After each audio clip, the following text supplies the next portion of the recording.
الحمد لله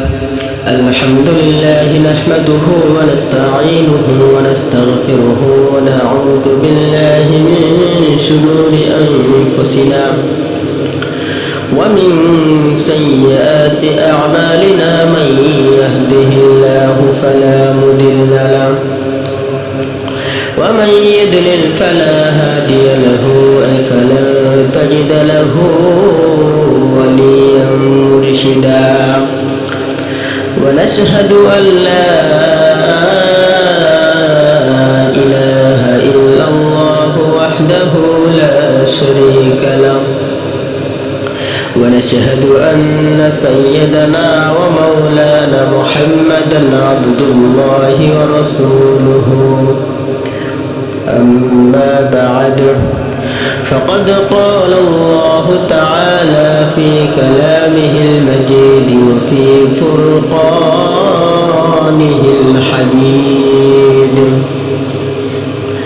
أعوذ بالله من الشيطان الرجيم بسم الله الرحمن الرحيم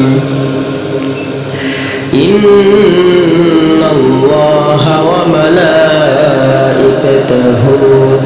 يصلون على النبي يا أيها الذين آمنوا صلوا عليه وسلموا تسليما اللهم صل على سيدنا مولانا محمد وعلى آل سيدنا حبيبنا محمد মনটা যদি হইতো প্রবল হাওয়া হইতো যদি শুকর কবুতর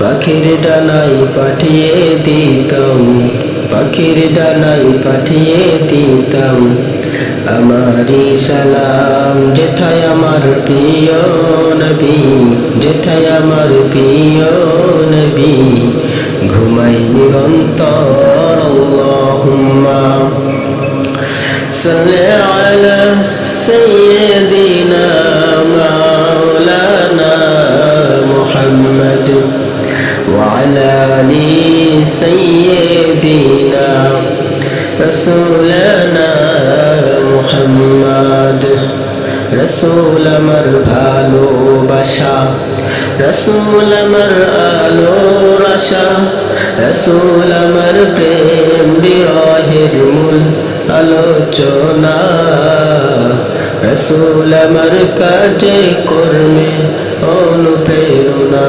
আল্লাহুম্মা সাল্লি আলা সাইয়্যিদিনা মাওলানা মুহাম্মদ ওয়া আলা আলি সাইয়্যিদিনা হাবিবিনা মুহাম্মদ আলহামদুলিল্লাহ بلغ العلا بكماله كشف الدجى بجماله حسنت جميع خصاله صلوا عليه وعاله بلغ العلا بكماله كشف الدجى بجماله حسنت جميع خصاله صلوا عليه وعليه আলহামদুলিল্লাহ উপস্থিত মুরব্বিয়ান কিরাম যুবক ভাইদের প্রতি আমার আন্তরিক সালাম আসসালামু আলাইকুম ওয়া রাহমাতুল্লাহি ওয়া বারাকাতুহু সর্বপ্রথম মহামনিব আল্লাহ তাআলার দরবারে শুকরিয়া জ্ঞাপন করব যিনি আমাদেরকে আজ এই জুম্মার দিন মসজিদে আসার এবং বসার আলোচনা করার এবং আলোচনা করার মতন তৌফিক দিয়েছেন সেই মহামনিব আল্লাহর দরবারে শুকরিয়া আদায় করি আলহামদুলিল্লাহ।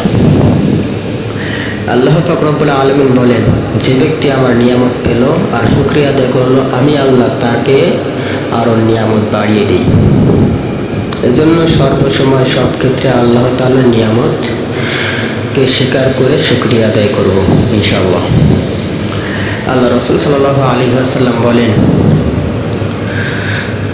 যে ব্যক্তি আল্লাহর নিয়ামত পেয়ে শুকরিয়া আদায় করল না, সে ব্যক্তি ধ্বংস হয়ে যাক।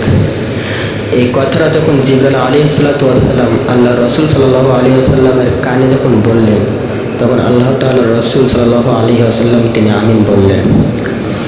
তাহলে জিবরাইল যদি পৃথিবীর সবচেয়ে বড় ফেরেশতা হয়, আর পৃথিবীর সবচেয়ে শ্রেষ্ঠ মানব যদি হযরত মুহাম্মদ সাল্লাল্লাহু আলাইহি ওয়াসাল্লাম বলে, যে ব্যক্তি আল্লাহ তাআলার নিয়ামত পেল শুকরিয়া আদায় করলো না, সে ব্যক্তি ধ্বংস হয়ে যাক। তাহলে আমরা যদি নিয়ামত পেয়ে শুকরিয়া আদায় না করি, তাহলে কি ধ্বংস হবো না? যেখানে আল্লাহ রাসূল সাল্লাল্লাহু আলাইহি ওয়াসাল্লাম আমিন বলছেন। তার জন্য সর্বক্ষেত্রে সবসময় আল্লাহ তাআলার শুকরিয়া আদায় করব। আমরা এই দুনিয়া কেউ থাকবো না, একদিন না একদিন সবাইকে মরতে হবে। এই দুনিয়া ছেড়ে সবাইকে একদিন চলে যেতে হবে, এটা অনিবার্য। এই মৃত্যু থেকে কেউ বাঁচতে পারবে না। যেমন আল্লাহ তাআলা কোরআনে বলেন, কুল্লু নাফসিন যায়িকাতুল মাউত, মৃত্যু সবাইকে গ্রহণ করতে হবে, কেউ বাঁচবে না। মৃত্যু থেকে কেউ বাঁচবে না, এটা আল্লাহ তাআলা কোরআনে কারিমে বলে দিয়েছেন। তাহলে দুনিয়ায় এত খারাপ কাজ, এত অশ্লীল কাজ, এত পাপ কাজ, এত অর্থ সম্পদ বানিয়ে আমাদের কি লাভ? চলে তো একদিন যাবই।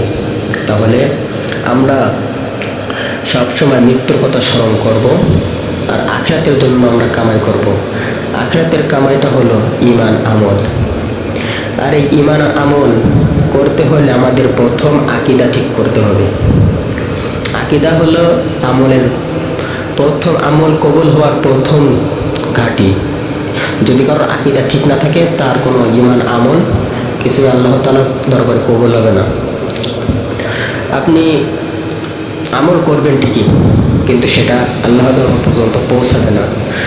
যেমন একটা পাত্রে তলে যদি ফোঁটা থেকে উপরে যদি পানি ঢালা হয়, ওই পানি যেমন পাত্রে জমা থাকবে না, তেমনি আপনি যতই আমল করেন না কেন, যদি আপনার আকীদা ঠিক না থাকে, তাহলে ওই পাত্রের মতনই আপনার আমল আপনার ভিতরে জমা থাকবে না, সব বেরিয়ে যাবে।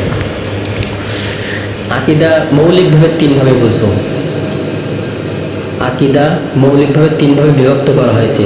যেমন 1 নম্বর তাওহীদ, 2 নম্বর রিসালাত, 3 নম্বর আখিরাত। তাওহীদ আল্লাহ তাআলার একত্ববাদ স্বীকার করা। রিসালাত দুনিয়ার যত নবী রাসূল মুহাম্মদ সাল্লাল্লাহু আলাইহি ওয়াসাল্লাম এসেছেন সবাইকে স্বীকার করা, আর হযরত মুহাম্মদ সাল্লাল্লাহু আলাইহি ওয়াসাল্লামকে শেষ নবী হিসেবে স্বীকৃতি দেওয়া, স্বীকার করা।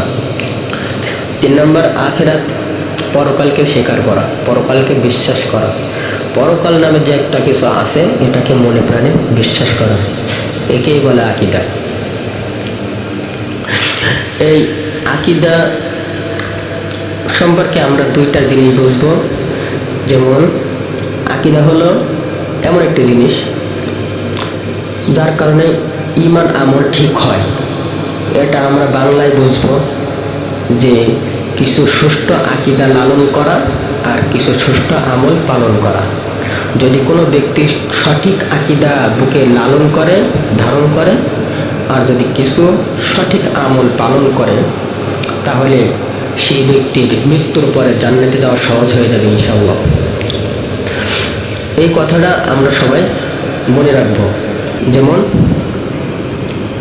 1 নম্বর, কোনো এক ব্যক্তির আকীদায় পুরাই অশুদ্ধ, আকীদায় ঠিক নাই, কিন্তু সেই ঈমান আমল করে খুব ভালো, আমল করে একদম সঠিক, নামাজ রাখে, রোজা করে, হজ করে, নামাজ আদায় করে, যাকাত দেয়, দান সদকা করে, সব ভালো কাজ করে, কিন্তু তার আকীদা ঠিক নাই।